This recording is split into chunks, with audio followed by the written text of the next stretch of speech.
그냥 아무 생각 없이 그냥 될 대로 되라, 이렇게 생각하면서 새해를 살아가는 사람들은 아마 한 사람도 없으리라고 생각합니다.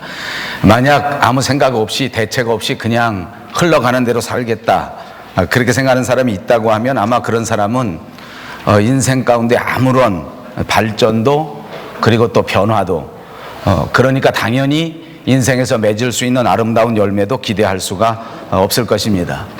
새해라면 누구든지 마음을 새롭게 해서 다시 한번 선택을 하고 또 다시 한번 결심을 하고 그리고 다시 한번 결단을 내려서 그렇게 새로운 인생을 살고 새로운 헌신의 삶을 살아야 되는 것이라고 생각합니다. 이렇게 사는 사람이 발전이 있는 것이고 또 이렇게 사는 사람이 축복도 받고 또 이렇게 살아야 반드시 인생에서 풍성한 열매도 맺게 될 줄로 믿습니다. 저는 밴쿠버에 오기 전에는 제 아내와 함께 백화점이나 또는 시장 같은 데 잘 가지 않았습니다. 사실은 갈 기회가 별로 없기도 했었고요. 또 한 번 기회가 있어서 같이 백화점 같은 데 가면 영 돌아올 때는 기분이 상쾌하지 못합니다. 좀 찝찝합니다. 왜 그러냐 하면 본래 제 성격상 저는 물건을 이것저것 보고 또 이렇게 할까 저렇게 할까 고르고 그러는 성격이 아닙니다. 그냥 눈에 보면 사든지 말든지 빨리 결정해야 되고, 그래서 빨리 사면 그냥 그 자리에서 보고 사 가지고 와야 되는데, 제 아내는 그냥 이리 보고 또 저리 보고 뭐 하나도 그냥 한 번 보고 사는 적이 없습니다. 이렇게 보고 둘러보고 그 다음에 그냥 지나갑니다. 그리고 다른 가게 가서 또 열심히 봅니다. 그리고 안 산다 그러고 집에 갑니다. 그리고 그 다음날 다시 가서 맨 처음에 본 데 가서 다시 사가지고 옵니다. 그러니까 아무래도 백화점 한번 갔다 오면 둘이 말은 하지 않아도 별로 기분이 유쾌하지 않기 때문에 같이 잘 가지 않습니다. 이제 밴쿠버에 오니까 뭐 백화점은 갈 일이 별로 없습니다만 시장은 자주 갑니다. 요즘은 제가 제 아내가 뭘 이렇게 고르거나 또 이것저것 망설이고 이렇게 한다고 할지라도 그전같이 그렇게 기분이 좀 다운되거나 또는 그것 때문에 조금 문제가 생기거나 이런 일은 잘 없습니다. 왜 그런 일이 생겼는가 제가 보면 한국에 있을 때 제가 어느 목사님 간증을 들은 적이 있습니다. 그런데 그 목사님도 꼭 저처럼 이렇게 간증을 하는 것입니다. 자기 아내와 백화점에 한번 가기만 하면 싸운다는 겁니다. 저는 싸우진 않았습니다. 늘 돌아오면서 싸우는데 그 목사님이 한참 기도하면서 내가 목사가 돼가지고 이렇게 매일 백화점 갈 때 아내와 싸우면 되겠는가, 어떻게 하면 이 싸움을 멈출 수 있겠는가 하면서 하나님 앞에 많이 기도했다고 합니다. 그랬더니 하나님이 지혜를 주시기를 이렇게 지혜를 주시더랍니다. 자기는 그저 살아오는 동안에 별로 선택의 문제를 겪지 않고 또 살아오면서 중요한 일을 할 때마다 자기가 꼭 원하는 것을 선택해서 그것을 이루고 이렇게 살아왔는데 자기 아내는 결정적인 것을 선택하지 못했다. 그게 뭔가 하니 남자, 이 목사님이 어떻게 좋다고 쫓아다녔던지 이 여자가 남자를 선택할 겨를도 없이 그냥 이 남자한테 붙들려서 살았기 때문에 그것이 마음에 맺힌 한이 돼서 물건이라도 열심히 고르고 이것저것 살펴보는 그런 취미가 생겼다. 이렇게 이해하니까 그 다음부터 싸움이 되지 않더라. 그렇게 말하는 간증을 들었습니다.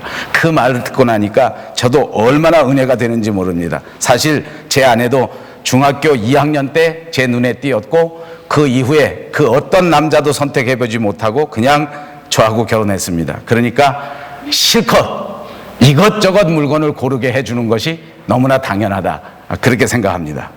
사실 우리가 사는 인생 선택, 그것의 연속입니다. 아침에 일어나면 오늘 무슨 옷을 입을까, 또 어떤 음식을 먹을까, 자라나면서는 내가 어떤 학교에 가야 할까, 또 어떤 과목을 전공해서 내 인생을 살아야 하는가, 또 말씀드린 것처럼 내가 어떤 배우자를 선택해서 결혼할 것인가, 내가 어떤 직업을 선택할 것인가, 교회는 어떤 교회를 선택해서 다녀야 할까, 아무튼 모든 일들이 다 이것이냐 혹은 저것이냐 하는 갈림길에서 선택해야만 우리가 살아갈 수 있는 것이고, 그 선택에 따라서 내가 만족할 수 있는가 그렇지 못한가, 더 한 걸음 더 나가면 그 선택 때문에 내가 행복해지기도 하고 때로는 그 선택 때문에 불행해질 수밖에 없는 것이 우리의 인생입니다. 그리고 어떻게 선택하는가 하는 것을 가만히 들여다보면 언제나 그 선택의 가장 깊은 곳에는 가치관이 자리 잡고 있습니다. 어떤 것을 가장 중요하게 생각하는가, 무엇을 가장 가치 있게 생각하는가 하는 것이 선택을 좌우한다, 그 말입니다. 사랑하는 여러분, 여러분들은 지금 오늘 이 순간 여러분 마음속에 생각하는 가장 중요한 가치, 그것이 과연 무엇입니까?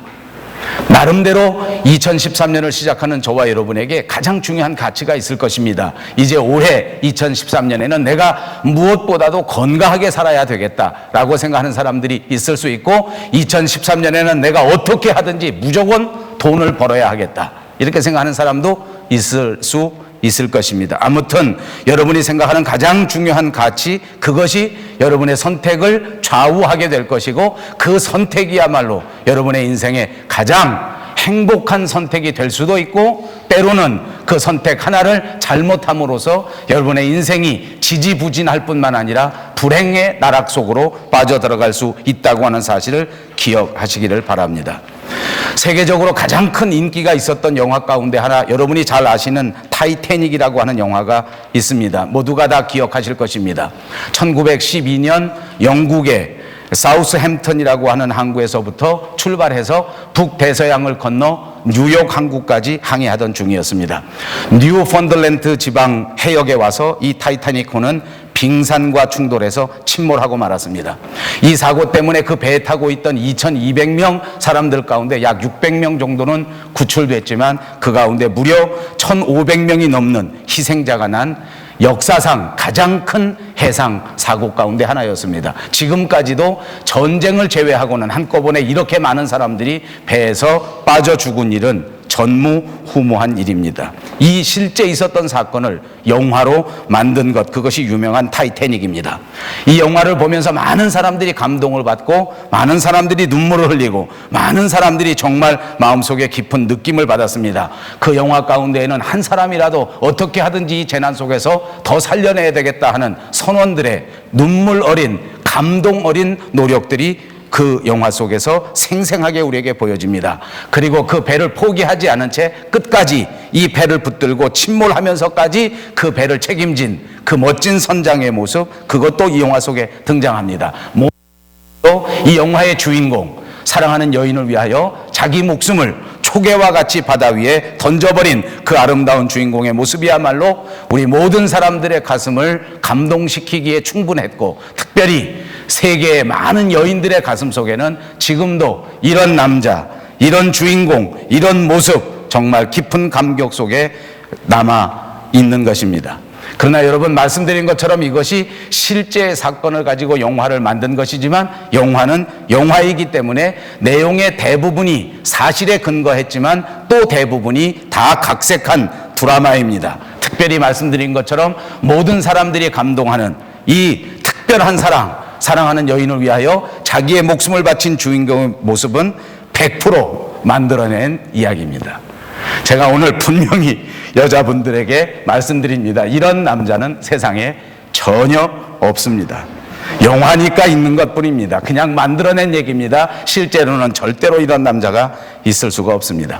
그런데 이 영화 속에서 많은 사람들의 감동을 준 이야기 가운데 실제 일어났던 이야기가 있습니다. 그것이 바로 유명한 바이올리니스트 월레스라고 하는 사람의 이야기입니다. 이 사람은 하틀리 월러스라고 하는 이름을 가진 사람인데 바이올린 주자였습니다. 연주자였는데 그는 이 배에 전도하기 위하여 배를 탔다고 합니다. 그런데 그 배가 갑자기 예상하지 않게 이렇게 바닷속에서 빠져들어가 침몰하는 것입니다. 그런 상황 속에서 그는 연주를 포기하지 않았고, 그런 상황 속에서 어떻게 하든지 자기 단원들이 모두가 다 생명을 내어놓고라도 이 사람들을 안정시키고 어떻게 하든지 한 사람이라도 더 생명을 얻게 하고, 나는 희생할지언정 다른 사람들이 새 생명을 얻을 수 있도록 그렇게 끝까지 거기서 노래를 연주하고, 특별히 하나님께서 우리에게 주신 찬송 내 주를 가까이 하게 함은 이라는 찬송을 계속해서 바이올린을 통해서, 그리고 그 악단을 통해서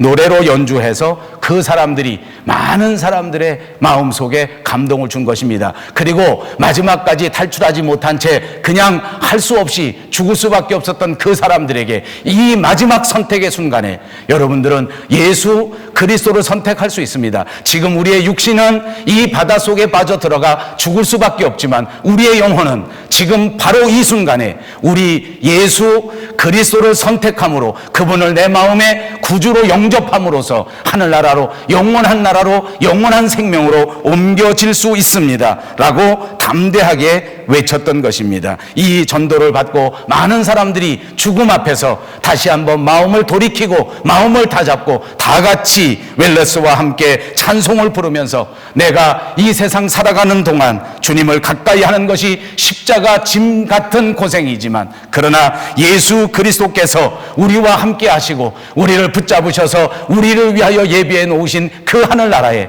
지금 이 순간 내가 갈 수 있다고 하는 믿음과 그리고 그 큰 소망 그리고 그 확신 가운데 주님을 찬송하고 그리고 정말 멋지게 그 배 안에서 물속으로 죽음 속으로 들어가고 있었습니다. 이것이 영화에 그대로 보여졌던 것입니다. 이 마지막 침몰의 순간에 이 월레스라고 하는 청년 그 사람의 부르짖음 그 전도를 통하여 그때 마지막 선택을 했던 사람들 그 사람들이야말로 하나님으로 하여금 다시 한번 영원한 생명을 얻고 하나님의 진정한 생명을 누리는 큰 은혜를 받게 된 것입니다. 사랑하는 여러분, 마지막 순간 그 죽음의 순간에 인간이 선택할 수 있는 것은 별로 많지 않습니다.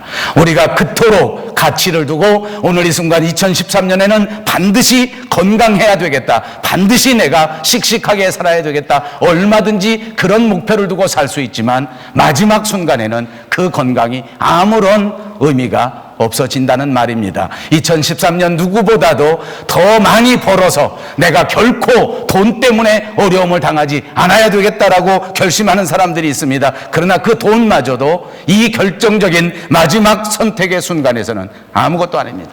명예도 권세도 선택할 수 없습니다. 그 중요한 순간, 그 마지막 순간에 선택할 수 있는 유일한 그것, 영원한 생명, 영원한 구원, 우리를 창조하신 창조주 하나님 아버지인 줄로 믿습니다.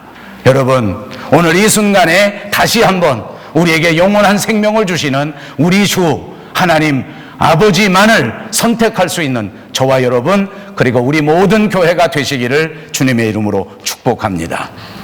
우리가 살아가는 모든 것이 선택이고 무엇을 선택하는 것이 바로 우리의 인생을 좌우하는 것입니다. 선택에는 결단이 필요한 것입니다. 결단할 때 결단하지 못하면 중요한 것을 다 잃어버리게 됩니다. 도박을 끊겠다고 결단해야 하는데 그때 가지고 있는 나머지 모든 재산을 탕진하는 사람들이 많습니다.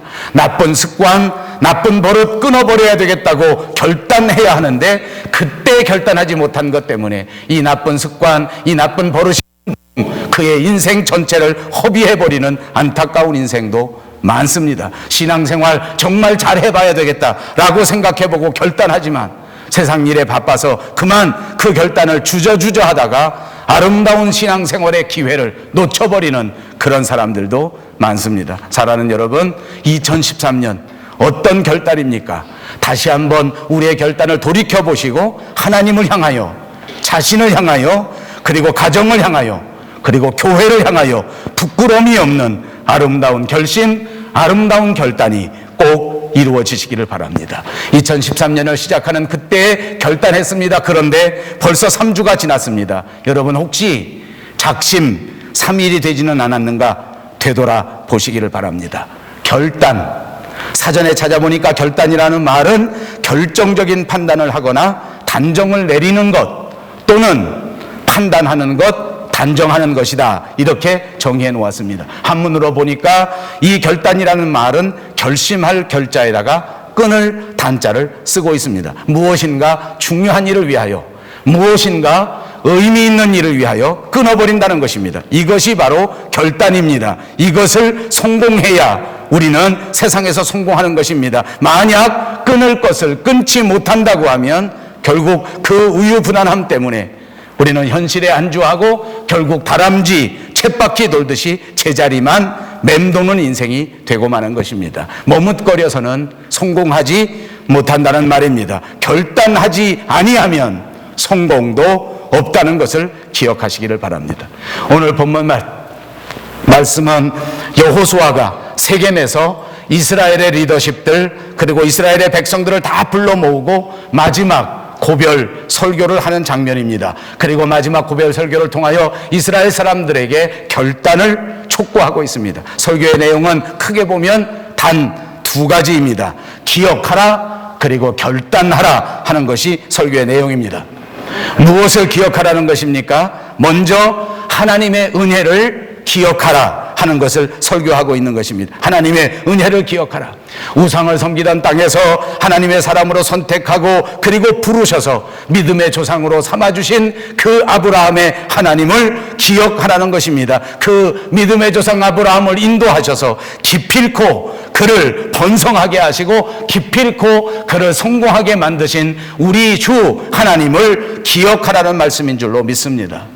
우상을 섬기던 땅에서부터 건져낸 것 아닙니까? 또 망할 수밖에 없는 땅에서 건져낸 것 아닙니까? 이삭과 야곱을 선택하실 때에도 똑같이 그런 은혜를 주셨습니다. 애굽에서 수백 년 동안 종로로 타던 이스라엘 백성들을 하나님의 신령한 은혜 가운데 그들을 해방시켜 주시고 그들을 건져 주신 하나님의 은혜를 기억하라는 것입니다. 40년 동안 광야 생활을 살았습니다. 아무것도 의지할 수 없는 그런 황당한 형편이었는데도 불구하고 하나님께서는 이스라엘 백성들을 불기둥과 구름기둥으로 인도해 주시고 지켜주시고 보호해 주셨던 것입니다. 그들에게 무기도 변변하게 없었습니다. 그들은 군대도 변변하게 가지지 못했습니다. 그런데도 불구하고 약속의 땅 가나안 땅에 있었던 그 막강한 부족들을 상대할 때 모두 다 승리할 수 있는 능력을 베풀어 주셨습니다. 그래서 가나안 땅에 들어가게 하셨고 가나안 땅을 차지하게 하셨고 거기서 풍요로운 삶을 살게 만드셨습니다. 이 모든 것이 하나님께서 이스라엘 백성들에게 주신 은혜요, 이 모든 것이 하나님께서 이스라엘 백성들에게 주신 축복의 결과인 줄로 믿습니다. 이스라엘이 힘이 있어서 이렇게 된 것이 아니란 말입니다. 이스라엘 민족이 세계의 모든 민족 가운데 특별한 재능이나 특별한 능력이 있어서 이렇게 만든 것도 아닙니다. 전적으로 이스라엘 백성을 붙들어 주신 하나님의 은혜인 줄로 믿습니다. 이것을 기억하라는 것입니다. 여러분, 신앙생활이라고 하는 것이 무엇입니까? 한마디로 말하면 하나님께서 베풀어 주신 은혜를 기억하는 것입니다.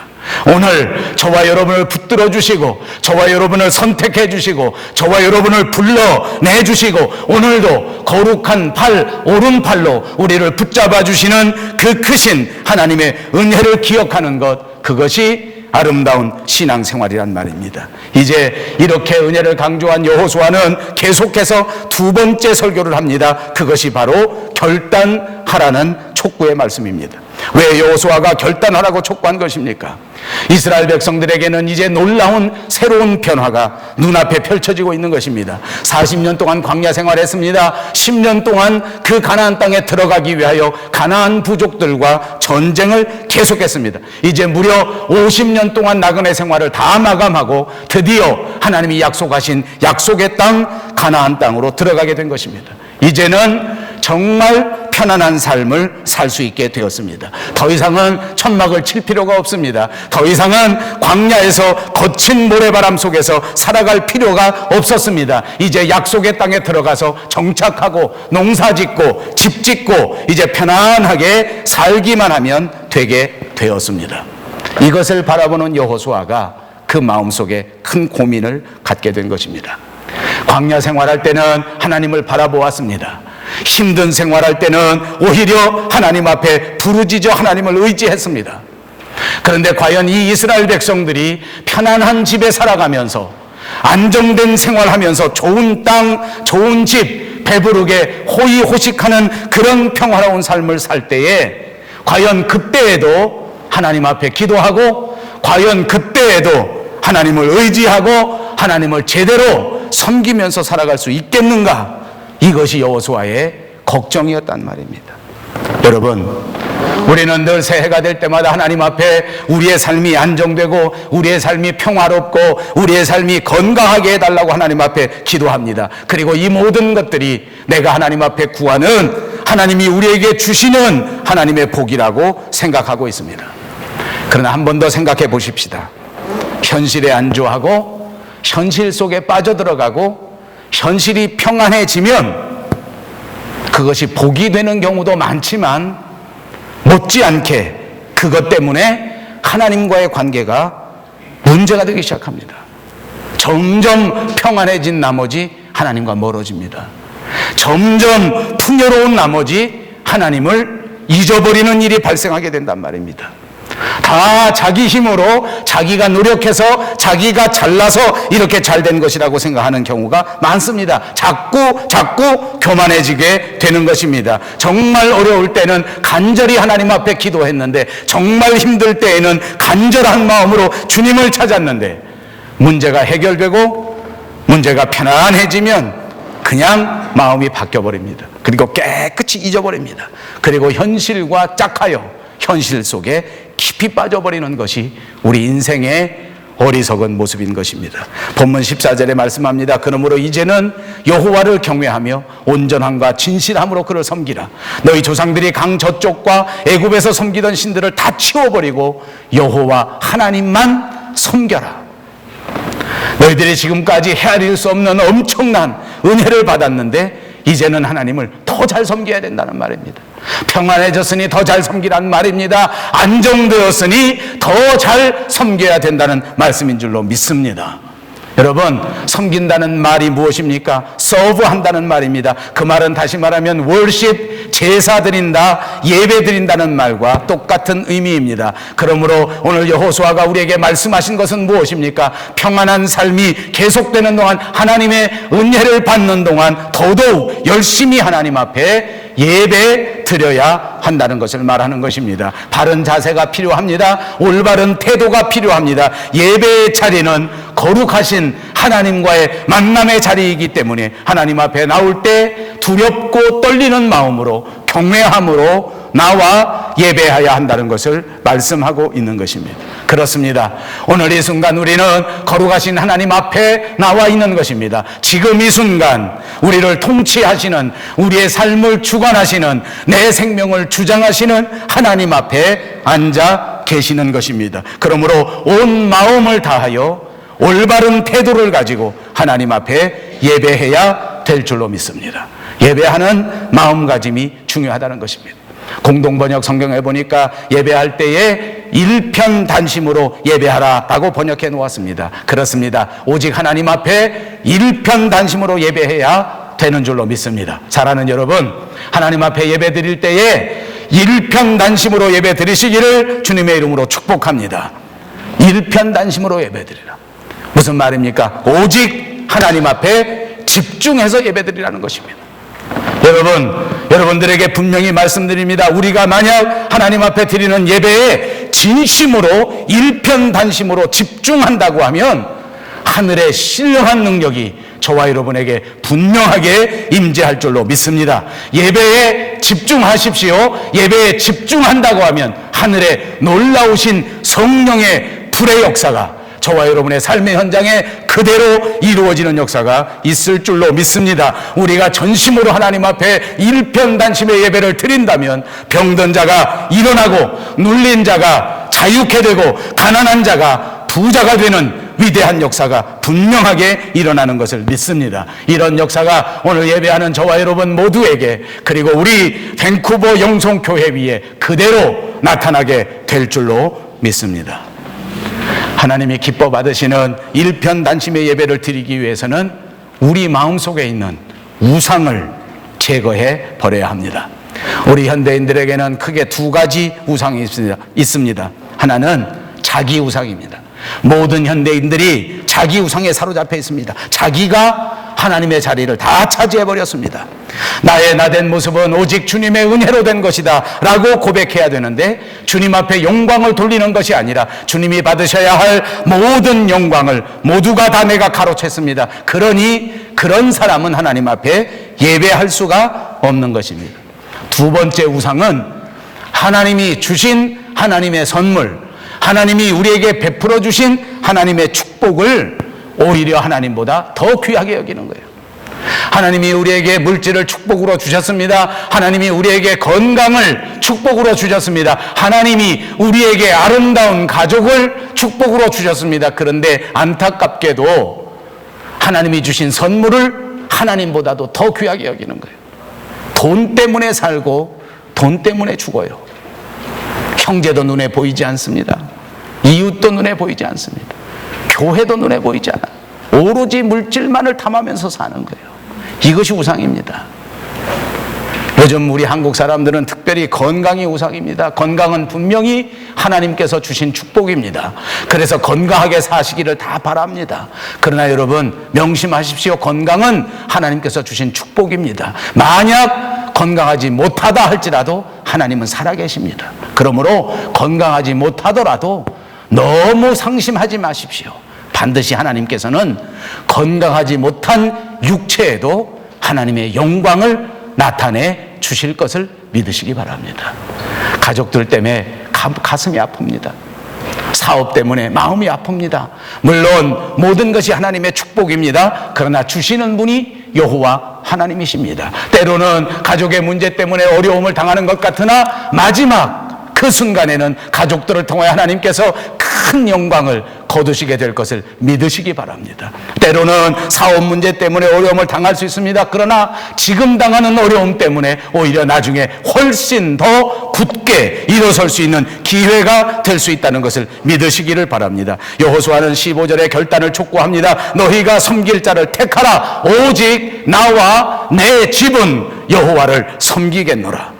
그렇습니다. 여호수아는 이스라엘 백성들에게 촉구합니다. 그러면서 자기 자신의 결심을 말한 것입니다. 나와 내 집은 여호와 하나님을 섬기겠다. 너희가 어떻게 선택하든지 간에 나는 하나님을 선택할 것이다. 그런데 너희들도 분명히 지금 선택해야 한다.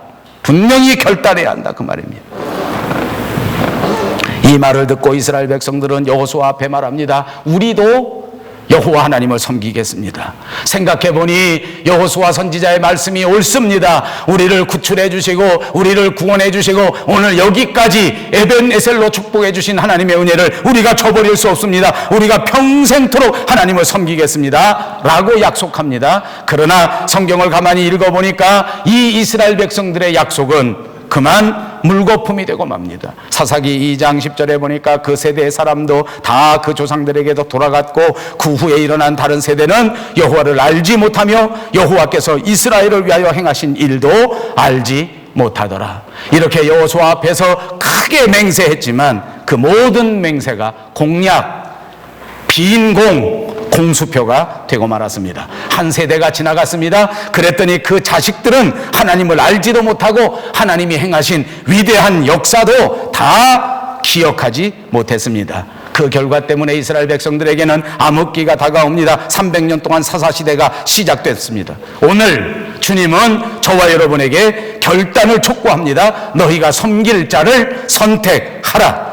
너희가 누구에게 예배하겠는가? 너희가 진정으로 누구를 섬기겠는가? 분명히 결단하고 분명히 순종하라 하고 말씀하고 있는 것입니다. 사랑하는 여러분, 하나님을 결단하고 하나님을 선택할 때에 위대한 역사가 나타나는 것을 다시 한번 믿으시기를 바랍니다. 그렇게 하나님을 선택한 사람에게 하늘의 위대한 능력과 하늘의 신령한 은혜가 동행해 주는 역사가 일어나는 것입니다. 야곱이 결단하고 베델로 올라갔을 때에 베델에서 다시는 그 형제들에게 고통을 당하지 아니하고 다시는 야곱을 범하지 아니하는 위대한 권세를 받게 된 것입니다. 다니엘이 하나님 앞에 결단하고 뜻을 정했을 그때에 사자굴에서도 건져지는 위대한 역사가 일어난 줄로 믿습니다. 엘리야도 850대 1 바알과 아세라 선지자들과 목숨 걸고 결단하여 그때 기도할 때에 하늘에서 놀랍도록 불이 떨어져서 우상 숭배자들 모두가 다 불태우고 하나님이 하나님 되시는 위대한 역사가 엘리야 앞에 그대로 나타났던 것을 기억합니다. 사랑하는 여러분, 오늘 2013년 새해를 맞았습니다. 우리도 똑같이 2013년에 새로운 결심, 새로운 결단을 했을 것입니다. 그리고 그 결단이야말로 우리 마음속에 꼭 간직해야 합니다. 여러 가지 결단을 하셨을 것입니다. 그러나 만약 혹시라도 이런 결심을 하지 못했다면 다시 말씀을 통해서 생각하십시오. 2013년 이 새해에는 내가 반드시 하나님 앞에 바른 예배자가 되어야 되겠다. 언제나 마음속에 예수 그리스도의 말씀을 간직하고 주님의 마음을 품고 주님의 사랑을 품고 그리고 그 마음과 그 사랑을 실천하면서 순종하면서 살아야 되겠다라는 결단, 여러분 이 결단으로 무장하셔서 여러분의 몸을 하나님이 기뻐하시는 거룩한 산 제사로 드리시고 날마다 주님을 만나는 그때마다 영과 진리로 예배하시는 여러분들이 꼭 되시기를 바랍니다. 그래서 2013년 신앙의 승리자가 되시고 예배의 승리자가 되시고 온 세상의 승리자가 되셔서 하나님 앞에 영광, 하나님을 기쁘시게 하는 여러분 한 사람 한 사람 그리고 사랑하는 우리 밴쿠버 영성교회가 되시기를 주님의 이름으로 축복합니다. 기도하겠습니다. 자비하신 우리 하나님 참 감사합니다. 오늘 2013년 셋째 주일입니다. 다시 한번 우리 마음속에 결심을 되돌아봅니다. 2013년 하나님 앞에 올바른 예배자가 되게 하여 주시옵소서. 우리의 마음에 온통 주님을 향한 뜨거운 믿음과 사랑과 소망으로 무장하게 하셔서 그대로 실천하며 순종하는 자들이 되게 하여 주시옵소서. 예수님의 이름으로 간절히 기도하옵나이다. 아멘.